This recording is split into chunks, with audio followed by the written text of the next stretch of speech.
Hi friends, welcome to Excel Festive. In this video, we are going to see how to calculate age using a date of birth.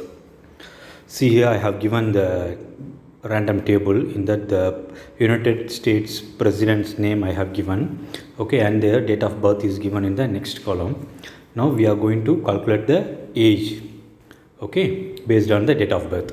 So for that, what the formula I'm going to use is equal dated if. Okay, and then open parenthesis, then the start date is the date of birth. You just select the date of birth cell, comma, then until today's date, right? So today formula is today, open bracket and close bracket. Okay, it will calculate from the date of birth until today.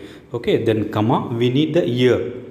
Until now, what is the age, right? So we need the year. For that, we have to mention y within the double quotation and then close parenthesis.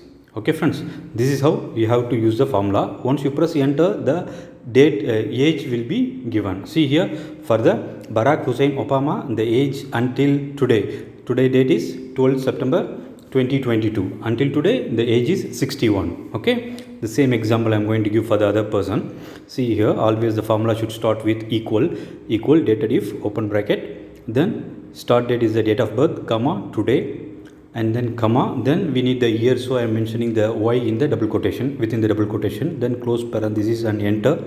See, the next person's age is given using the DATEDIF formula. Okay, now right click in the I'll just double click in the cell, then all the formula will be applied in the next other rows. See, all the persons, the age has been calculated using the date of birth, the DATEDIF formula.